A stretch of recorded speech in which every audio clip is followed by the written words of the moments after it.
rebonjour, donc j'ai pu parler ce matin sur un short de 3 minutes que vous pouvez voir sur la chaîne. Donc, je vous rappelle que la chaîne, vous pouvez vous y abonner. Vous tapez et vous pouvez partager le raccourci sur YouTube pour la trouver facilement, qui est en majuscule APPPC, trait d'union, donc le tiret du 6 sur un clavier AZERTY, Christ en majuscule. La chaîne n'est pas monétisée, l'objectif n'est pas de faire de l'argent, mais de fonder des personnes solidement ancrées dans le Christ. Sur cette chaîne, je vous rappelle que vous avez le droit à la parole.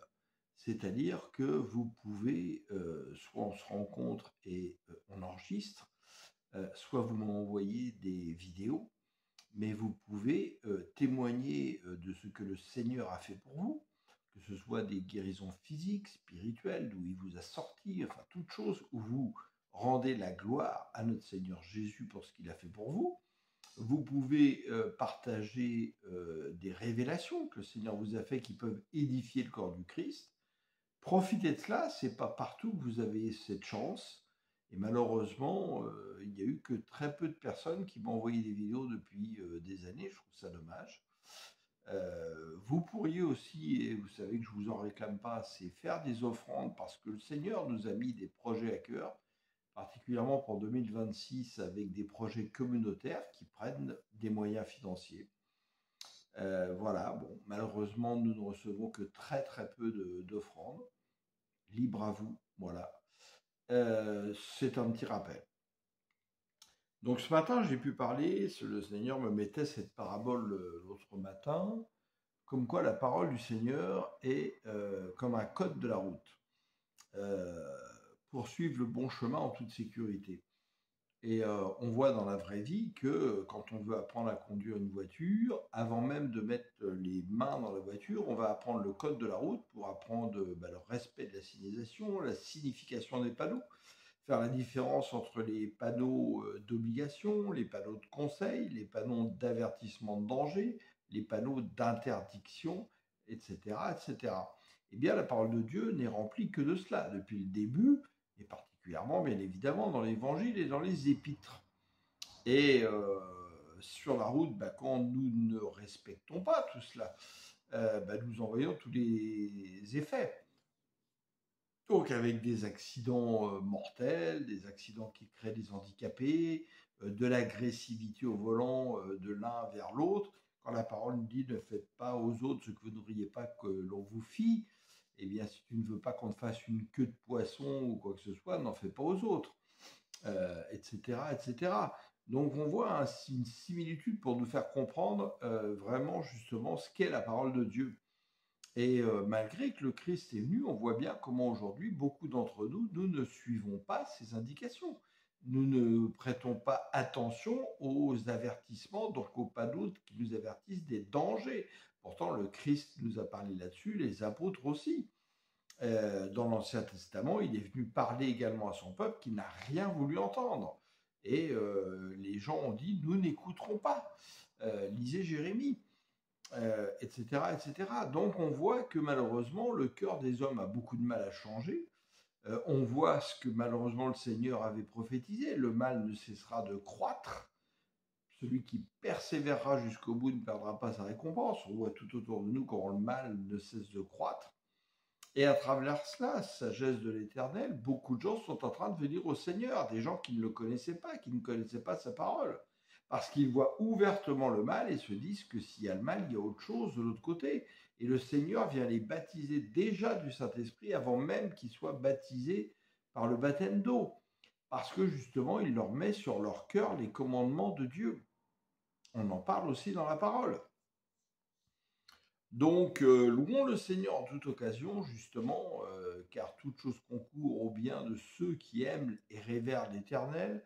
Puissions-nous méditer Malachie 3, 16 à 21, où on voit que les frères et sœurs se sont entretenus, que le Seigneur a ouvert un livre du témoignage pour voir ceux qui le servent vraiment, ceux qui ne le servent pas, et il y a à cœur de vous parler.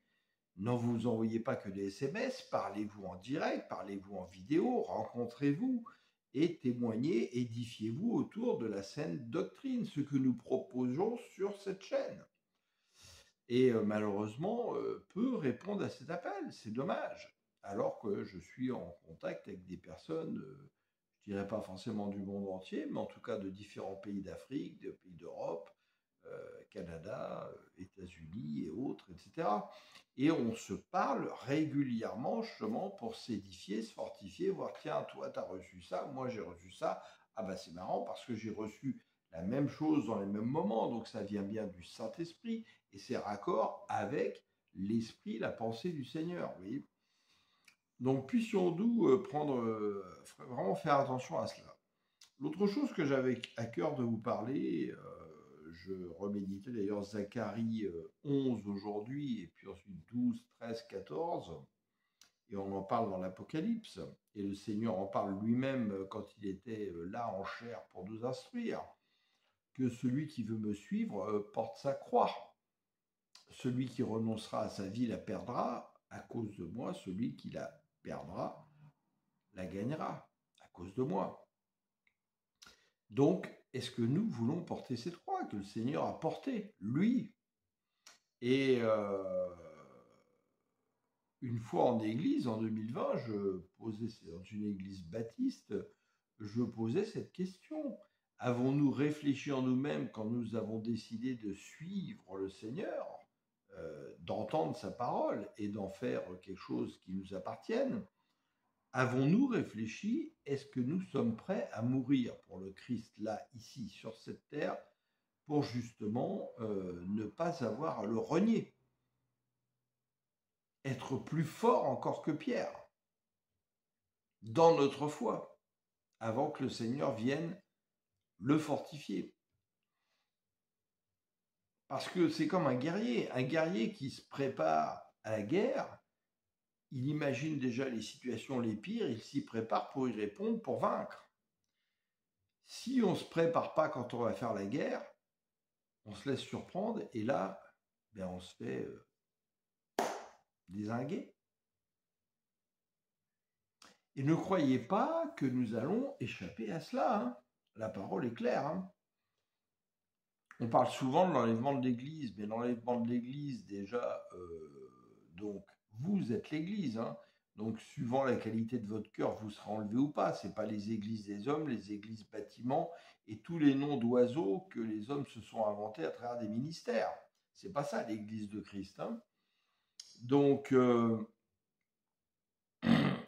elle devra quand même vivre des tribulations qui ne vont pas être faciles à vivre. Hein. Et le Seigneur dit lui-même, s'il n'avait pas pitié, personne n'y survivrait. Il parle aussi au risque de perdre les élus. Donc ça va être compliqué. Et ceux qui sont les plus forts vont rester pour vivre jusqu'au bout la tribulation et mourir pour le Seigneur, comme un sacrifice de bonne odeur, pour suivre Jésus sur la croix. Ils l'ont vaincu à cause de la parole de leur témoignage. Est-ce que quand on va nous demander, parce qu'on va nous haïr, nous poursuivre, nous livrer aux païens, renie le Christ si tu veux vivre, qu'est-ce qu'on va répondre? Si là on est avec une hache prêt à te couper la tête, avec un couteau prêt à t'égorger ou je ne sais quoi, qu'est-ce que tu vas répondre? Est-ce que tu t'es déjà posé la question? Si ce n'est pas le cas, je te conseille de te la poser, de te préparer. Parce que c'est le Seigneur qui décidera, mais cela peut intervenir. Les choses vont s'accélérer très vite à partir de maintenant et de l'année prochaine sur le mal qui va continuer de croître et la persécution des enfants de l'Éternel. Et je dis bien des enfants de l'Éternel parce que le mot chrétien est un mot, on en a parlé 1000 fois sur cette chaîne, qui ne veut pas dire grand-chose et qui nous a été donné par le monde. Le Seigneur lui-même ne nous a pas appelés chrétiens, mais enfants de l'Éternel, qui est un privilège que nous avons reçu par la foi en notre Seigneur, Yeshua HaMashiach, celui qui est le Seigneur, Yahweh Adonai. Donc je vous invite quand même à réfléchir à tout cela, c'est important. Justement, sachez que rien n'est caché au Seigneur, devant le Seigneur. Hein, il m'a dit lui-même encore l'autre jour, rien n'est dérobé à mes yeux. Normal, il vit en nous. Il est autour de nous, il est partout, il remplit tout espace. Il n'y a aucun espace de vide dans l'univers qui ne soit rempli du Christ, de notre Seigneur. Alors il entend tout, il voit tout, comme il le dit dans sa parole. Avant qu'une parole ne sorte de notre bouche, il la connaît déjà à travers notre pensée. Car Dieu examine nos pensées, Dieu examine notre cœur. Si nous étions réellement conscients de tout ça, il y a beaucoup de choses que nous ferions autrement, beaucoup de choses où nous parlerions autrement. Moi, le premier, parfois, combien de fois je me dis, oh, pourquoi j'ai sorti cette parole? Et je viens demander pardon au Seigneur, mais parfois on a du mal à demander pardon aux autres où cette parole s'est propagée. Il ne suffit pas de demander pardon au Seigneur, et c'est parfois pas facile. Alors, nos grands-mères disaient, tourne ta langue 7 fois, c'est pas un hasard, 7 fois, dans ta bouche avant de parler. Ben, on ferait bien de le faire parfois. Voilà, oui, c'est un message pas très long, mais un message, je pense, qui peut être utile si nous le méditons réellement et que nous puissions avoir à cœur dans la Bible aujourd'hui, oui, de s'appuyer sur la parole face à l'ennemi, là où le Seigneur nous déclare qu'il va combattre pour nous, si nous déposons à ses pieds justement nos combats, c'est-à-dire que nous comprenons que c'est lui qui fait toutes choses et que c'est grâce à lui que nous sommes plus que vainqueurs. Mais ayons à cœur aussi de lire justement les avertissements, les panneaux d'interdiction. Car souvent, et particulièrement quand nous commençons dans le Seigneur, quand nous voyons cela, hop, on tourne la page vite fait. Parce qu'on n'a pas envie de les lire, parce que ça vient nous gratouiller, nous chatouiller. Et on ne vient pas les prêcher aujourd'hui dans les églises parce qu'on a peur de déranger les croyants et de les perdre, parce qu'on les voit plus comme des clients que comme des brebis. C'est le commerce du Christ dans l'église. Vous avez une émission sur cette chaîne qui s'appelle au niveau de la playlist comme cela, avec le pasteur Paul David Diady que le Seigneur a choisi lui-même pour m'instruire selon la pensée du Christ et qui m'a été révélé en songe. Je vous conseille vivement de l'écouter.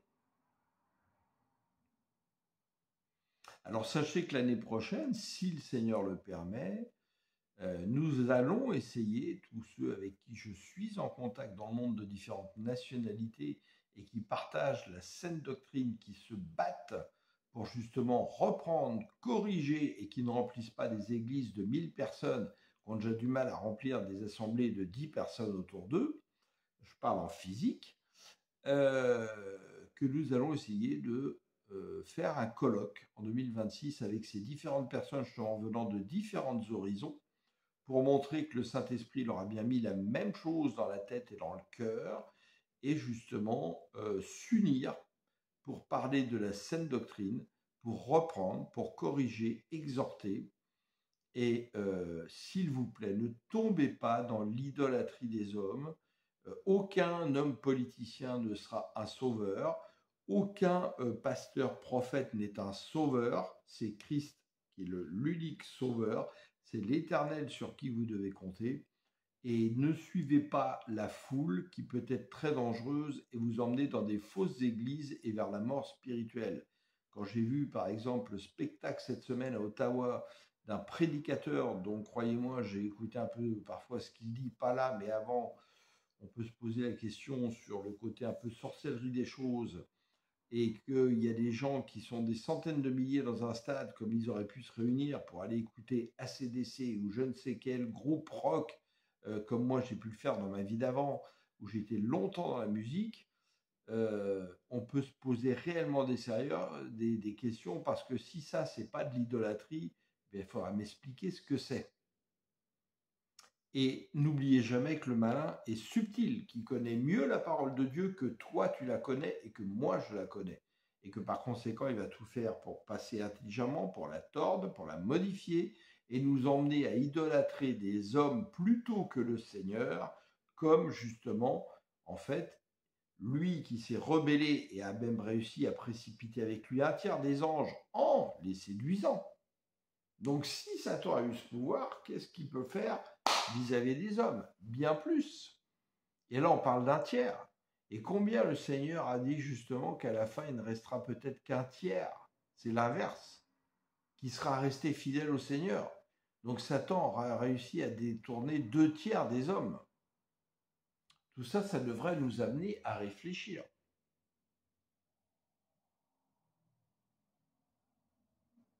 Les apôtres eux-mêmes ne faisaient pas de grandes messes comme on voit aujourd'hui ou des choses avec des foules énormes.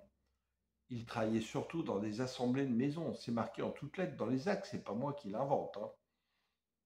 Il suffit de lire la parole.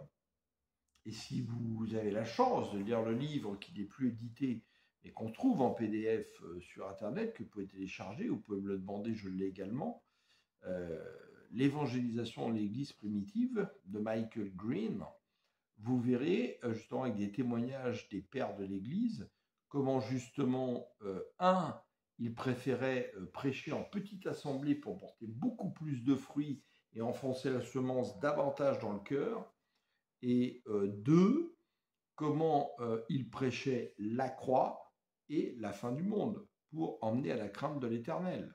C'était leurs 2 axes.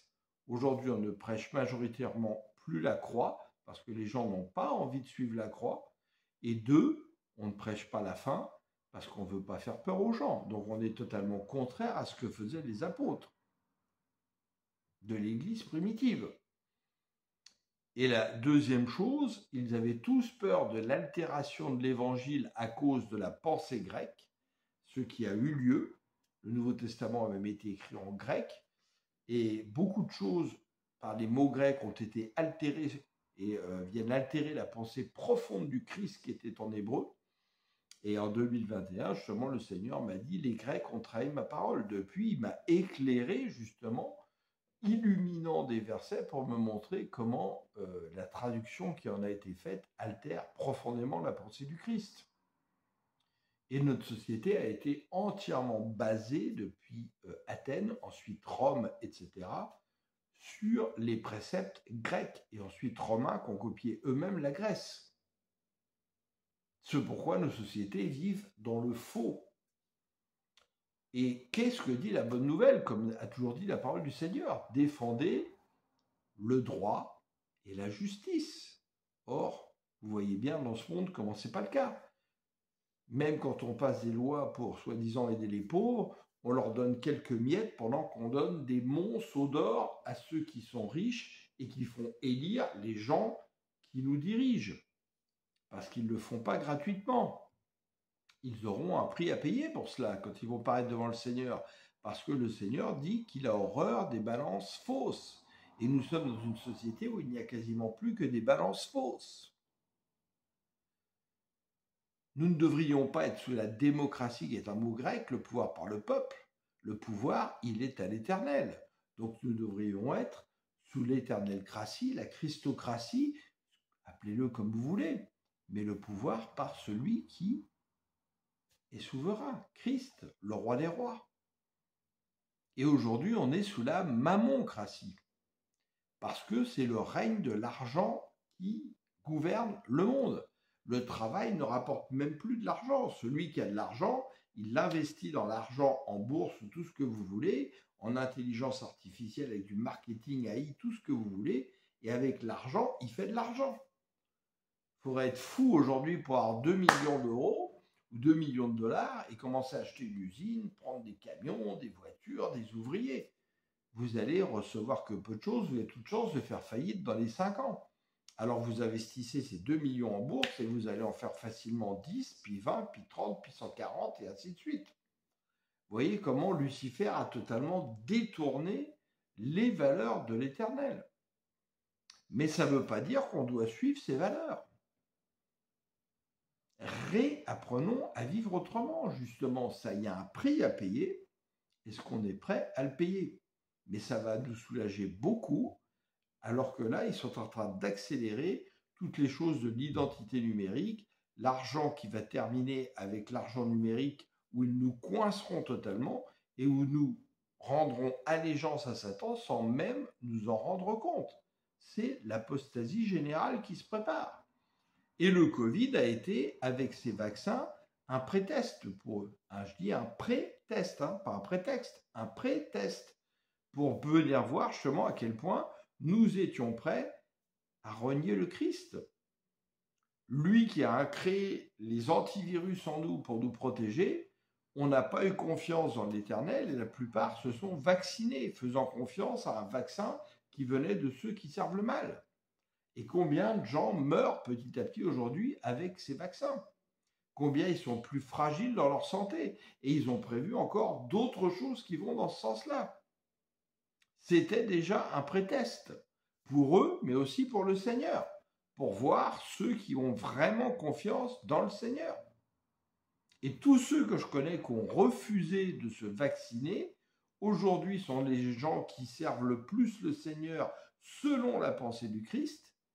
Ce sont ceux qui sont le meilleur état de santé, etc., etc. Et tout le monde s'est trouvé une excuse. On a toujours des excuses pour se détourner de la voie du Seigneur. Alors Seigneur, nous implorons ta grâce et ta miséricorde aujourd'hui quand nous avons été faibles face à des choix de notre société, comme justement nous en avons eu à faire pendant le Covid, comme nous allons avoir à en faire dans les années qui viennent, les mois qui viennent. Et nous te demandons vraiment de nous fortifier, Seigneur. Nous te demandons vraiment d'examiner nos cœurs, de corriger, d'enlever les pierres, les ronces qui sont dans nos cœurs, que nos cœurs se tournent totalement vers toi, pas une partie vers le monde, une partie vers toi, ce qui est tout l'enseignement de la Bible, le cœur partagé, le cœur double. Et vraiment, Seigneur, nous recommandons notre vie entre tes mains. Nous voulons te faire confiance, Seigneur. Et je te demande, Père, au nom de Jésus et par les pouvoirs que tu m'as donnés, de déclarer que nous puissions exercer ce qu'il a dit à travers l'Église. Nous sommes l'Église, liés sur la terre les choses justement qui ne révèrent pas le Seigneur et qui seront liées dans le ciel, et délier sur la terre tout ce qui justement a été lié par Satan, pour que ça soit délié au ciel justement, et que nous prenions conscience de cela. Nous avons un pouvoir que le Seigneur nous a donné, pensons à l'utiliser, parce que le Seigneur, s'il nous a laissé ce libre choix, ce pouvoir, c'est pour que nous l'utilisions et que lui agisse par notre foi selon ce que nous déclarons. Amen. Alléluia.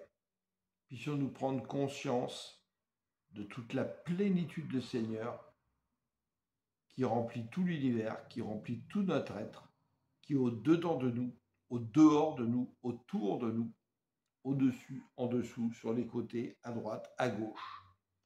Il est l'Éternel des armées célestes, celui que les cieux des cieux ne peuvent pas remplir. Ne venez pas enfermer la pensée du Seigneur dans votre Bible. Le Seigneur a dit lui-même, j'ai encore beaucoup de choses à vous dire, vous ne pouvez pas les porter.